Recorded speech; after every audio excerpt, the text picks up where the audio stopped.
오늘 함께 읽은 이 사무엘상 2장은 그 2장의 시작은 바로 한나의 찬송시로 시작이 됩니다. 그리고 한나의 찬송시가 끝난 이후에는 이 한나의 가정과 엘리 제사장 가정이 계속해서 대조됩니다. 그래서 사무엘과 또 홈니와 비느하스, 엘리의 두 아들들이 대조가 되고요. 또 섬기는 자와 멸시하는 자로 또 대조되며, 또 돌보시는 가정과 버림받은 가정으로 대조되고, 또 부흥하는 가정과 멸망하는 가정으로 또 대조가 됩니다. 또 오늘은 특별히 이 함께 읽은 본문을 통해서 이 한나의 가정과 또 사무엘과 대조되는 엘리의 이 두 아들들의 이 모습들을 통해서 우리가 피해야 될 죄가 무엇인지, 또 우리가 회개해야 될 죄가 무엇인지를 함께 깨닫고 또 돌아보는 시간이 되기를 간절히 소망합니다. 오늘 본문에서 성경은 이 엘리의 두 아들에 대해서 이렇게 평가하고 있습니다. 먼저 12절 함께 보시겠습니다. 엘리의 아들들은 행실이 나빠 여호와를 알지 못하더라. 성경은 엘리의 두 아들들이 행실이 나쁘고 여호와를 알지 못하더라, 그렇게 평가하고 있습니다. 여호와를 알지 못하고 행실이 나쁘다는 것은 그들이 행하는 그 행위 가운데, 행동 가운데, 또 삶 가운데 하나님을 전혀 고려하지 않고 있다라는 것을 의미합니다. 하나님을 섬기는 제사장이 하나님의 말씀과 하나님의 뜻을 전혀 고려하지 않고 행동하는 모습으로 그렇게 비춰지고 있습니다. 그래서 성경이 말하는 이 제사장과는 전혀 다른 모습으로 지금 홈니와 비느하스가 제사장의 직분을 담당하고 있는 것을 볼 수 있습니다. 또한 성경은 그러한 여호와를 알지 못하고 행하는 이 악행이 무엇인지를 또 우리에게 말씀해 주고 있는데요. 본문 17절을 한번 보시겠습니다. 함께 읽겠습니다. 이 소년들의 죄가 여호와 앞에 심히 금은 그들이 여호와의 제사를 멸시함이었더라. 여호와를 알지 못하고 행했던 엘리의 두 아들들, 그들의 지은 죄는 바로 여호와의 제사를 멸시하는 죄였습니다. 그리고 여러분, 이렇게 여호와의 제사를 멸시하는 것은 곧 여호와 하나님을 멸시하는 것이었습니다. 왜냐하면 이 엘리의 가정에 대한 하나님의 이 저주가 선포되어지는 가운데 하나님께서 엘리와 또 엘리의 두 아들들의 죄를 향해서 그들이 나를 멸시하고 경멸했다라고 말씀하고 있기 때문입니다. 정리하면 엘리의 두 아들들은 여호와를 멸시하는 죄에 빠졌습니다. 그리고 여호와를 멸시하는 죄는 곧 하나님의 제사를 멸시하는 죄입니다. 결국 이렇게 여호와를 멸시하고 여호와의 제사를 멸시한 이 엘리와 엘리의 두 아들들은 하나님께 멸망받게 됩니다. 오늘 또 이 엘리의 두 아들들 홈니와 비느하스는 어떻게 하나님의 제사를 멸시했는가 우리가 한번 살펴보기를 원합니다. 먼저 13절에 보면 그 제사장들이 백성에게 행하는 관습은이라고 이야기하며 제사장들이 어떠한 모습으로 또 어떠한 행동으로 하나님의 제사를 멸시했는지를 이야기하고 있습니다.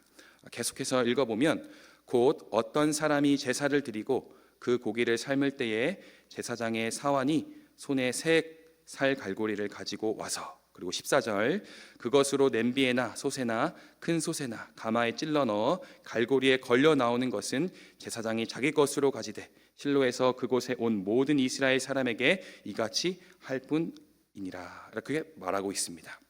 그러니까 13절과 14절에 언급된 이 제사장들이 드리는 이 제사의 모습은 이 레위기 10장에서 언급된 이 제사 제도의 이 율법과는 전혀 상관이 없는 모습입니다.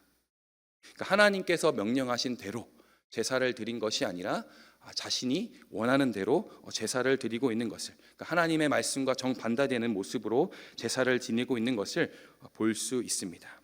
또 이러한 불순종하는 모습은 너무 오랫동안 지속되었다 보니 관습이 되었습니다. 그러니까 습관이 되어진 것처럼 지속적이었다라는 것을 알 수 있습니다.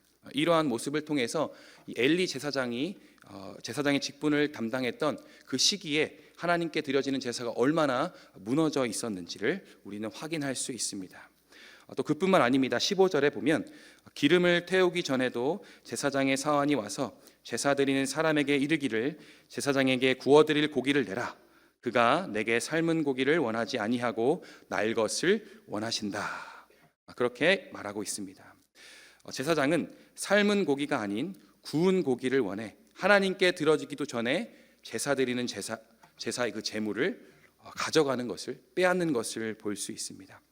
그리고 이어지는 16절에 보면 그 사람이 이르기를 반드시 먼저 기름을 태운 후에 내 마음에 원하는 대로 가지라 하면 그가 말하기를 아니라 지금 내게 내라. 그렇지 아니하면 내가 억지로 빼앗으리라.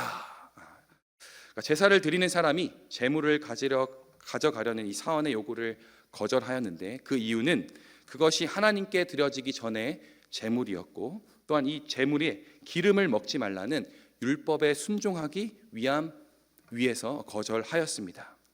그러나 이렇게 하나님의 율법에 온전히 순종하려는 사람의 말을 무시하고 또 그의 요구를 거절하고 제사장들은 강제로 그 제물을 빼앗고 또한 하나님께서 금하신 고기의 기름을 먹는 죄를 범하는 것을 볼 수 있습니다. 이것도 얼마나 오래되었는지 또 얼마 오래되어서 관습이 되었는지 이 엘리의 제사장의 몸은 당시 굉장히 비대했다라고 그렇게 성경은 이야기하고 있습니다. 그렇다면 엘리의 제사장뿐만 아니라 그 기름을 계속 먹었던 그 아들들도 역시 굉장히 살이 많이 쪘을 것입니다. 정리하면 이 관습이 되어진 제사장들의 악행은 여호와께 드려지기 전에 제물을 빼앗고 또 율법에 금지된 고기의 기름을 먹고 또 제사의 규례를 자신의 원함에 따라 바꿔버리는 제사를 멸시하는 행동들이었습니다. 이로 인해 제사장 자신의 제사만 무너진 것이 아니라 신실한 백성들의 제사까지도 무너뜨려 버리는 그런 무서운 결과를 낳았습니다. 그 결과 엘리의 두 아들들은 죽임을 당합니다. 그리고 이 엘리의 두 아들들이 지낸 이 제사의 모습들을 통해 우리는 하나님을 멸시하는 제사의 특징을 또한 살펴볼 수 있습니다. 그 특징을 알기 위해서는 저희가 두 가지 이 질문을 던져야 하는데요. 첫 번째는 제사의 주인이 누구인가입니다. 여러분, 하나님께 드려지는 제사의 주인은 누구이죠? 하나님이십니다. 하나님. 그러나 이 홈니와 비느하스가 드린 이 제사, 그 제사의 주인이 누구였습니까? 제사장이었습니다. 하나님이 주인이 되셔서 하나님이 다스리시고 통치해야 될 이 제사가 제사장이 하나님이 되어서 제사장이 주인이 돼서 자신이 원하는 대로 자신의 편의대로 제사를 다스리고 통치하는 그러한 모습들을 보게 됩니다. 그리고 두 번째 우리가 던져야 될 질문은 제사의 목적은 무엇인가입니다. 하나님께서 다스리는 제사, 즉 하나님이 주인인 제사의 이 목적은 무엇입니까? 영광 받으시기 합당하신 하나님께 영광과 찬양과 경배를 드리는 것이 제사의 목적입니다. 그러나 홈니와 비느하스가 지낸 제사의 목적은 무엇입니까? 15절에 보면 그가 내게 삶은 고기를 원하지 아니하고 날 것을 원하신다. 즉 자신이 원하는, 자신이 먹고 싶은 맛있는 고기를 얻기 위한 목적이 그 제사에 있었습니다.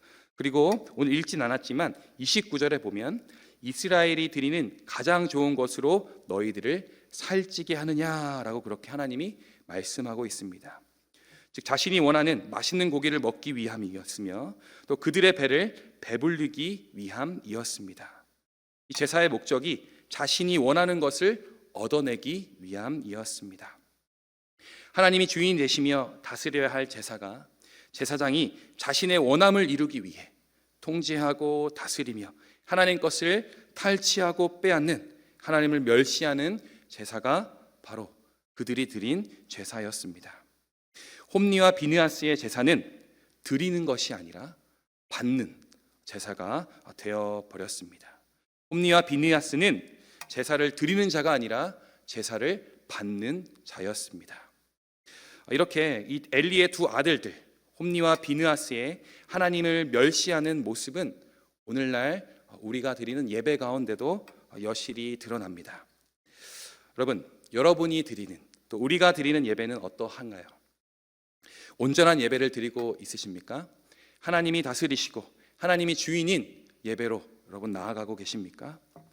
어느 순간 예배 가운데 주인이 하나님이 아닌 나 자신이 되어버렸음을 보게 됩니다. 하나님께 나를 드리는 것, 하나님께 나의 삶을 드리는 것보다 은혜 받는 것, 쉼을 누리는 것에 더 관심을 가지고 마음을 쏟는 것을 보게 됩니다. 한 주간의 삶이 너무 힘들었으니 주일은 좀 쉬어야지, 누려야지 이야기하며 예배를 드리러 오는 것이 아니라 예배를 받으러 오는 모습이 보입니다. 물론 맞습니다. 쉬어야 합니다. 누려야 합니다. 그러나 그 쉼과 누림은 또 내가 예배 가운데 받음은 내가 온전히 하나님께 드려질 때 누리는 것들입니다.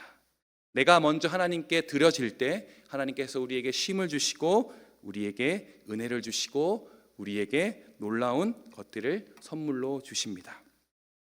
어느 순간 이것에 주객이 전도가 되어서 하나님이 주인이 되어서 하나님이 받으시는 예배가 아닌 내가 주인이 돼서 내가 받는 예배가 되어 버렸습니다.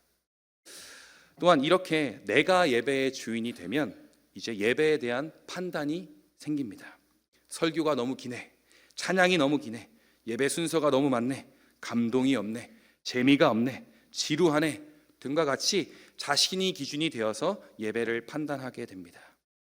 내가 중심이 되니, 내가 예배의 주인이 되니 내가 불편한 예배는 드리고 싶지 않은 것입니다. 점점 예배를 드리는 것이 아니라 예배를 내 취향에 따라 받는 그러한 예배가 되어 버립니다. 또 여기서 그치지 않고 계속해서 이러한 예배 모습이 지속이 되면 여러분 나중에는 어떻게 되는지 아십니까? 이제 예배 시간에 양복이 아닌 등산복으로 무장하고 예배 자리로 나옵니다. 금방이라도 산에 올라갈 것처럼 준비하고 예배에 나옵니다. 한 손에 성경책이 아닌 등산에 필요한 지팡이를 들고 예배에 나옵니다. 그뿐만 아닙니다. 한 손엔 성경책이 아닌 골프채와 테니스채를 가지고 예배를 나오게 되는 것이죠. 이제 예배가 더 이상 예배가 아닌 그냥 형식에 지나지 않게 되는 것입니다. 또한 축도가 끝나지 않았는데 후다닥 도망치듯 예배를 떠나게 되는 것입니다. 로마서 12장 1절 한번 같이 읽어보겠습니다. 시작. 그러므로 형제들아 내가 하나님의 모든 자비하심으로 너희를 권하노니 너희 몸을 하나님이 기뻐하시는 거룩한 산 제물로 드리라. 이는 너희가 드릴 영적 예배니라. 하나님은 명확하게 우리에게 예배에 대해서 명령하고 계십니다. 너희를 드리라. 너희 몸을 드리라 라고 그렇게 명령하고 계십니다. 여러분, 내가 주인은 예배를 버리셔야 합니다. 나의 편의에 따라 드리는 예배를 버리셔야 합니다. 나의 원함을 이루기 위한 예배를 버리셔야 합니다. 받는 예배가 아니라 나를 드리는 예배로, 그러한 온전한 예배로 나아가는 저와 여러분이 되시기를 간절히 소망합니다. 또한 여러분, 이렇게 나를 드려야 하는 예배가 무너지는 것은 단순한 문제가 아닙니다. 왜냐하면 예배가 무너지면 곧 삶이 무너지기 때문입니다. 하나님을 멸시하는 죄악이 예배에서 삶으로까지 확장되어집니다. 오늘 본문의 홈니와 비느하스 그리고 엘리 제사장이 그러했습니다. 예배가 무너져 삶이 무너진 인생에 이 두 가지 모습이 있는데, 먼저 사무엘상 2장 22절에 보면 같이 한번 읽어보겠습니다. 엘리가 매우 늙었더니 그의 아들들이 온 이스라엘에게 행한 모든 일과 회막문에서 수종드는 여인들과 동침하였음을 듣고, 이 거룩한 제사를 멸시한 홈니와 비느하스는 그들의 삶에서 거룩을 또한 멸시했음을 보여줍니다. 음란함에 빠져 자신의 부르심과 자신의 몸을 더럽히는 죄에 빠진 것입니다. 예배가 무너지면 이렇게 삶의 거룩함이 무너집니다. 또한 두 번째, 사무엘상 2장 29절에 보면 같이 한번 읽어봅시다. 시작. 아들들을 나보다 중히 여겨 내 백성 이스라엘이 들으는 가장 좋은 것으로 너희들을 살찌게 하느냐. 아들들의 죄에 대한 엘리 제사장의 태도를 볼 때 하나님보다 아들들을 더 중히 여기는 것을 볼 수 있습니다. 또한 아들들이 가져온 제물을 함께 먹어서 몸이 또한 비대해진 것을 볼 수 있습니다.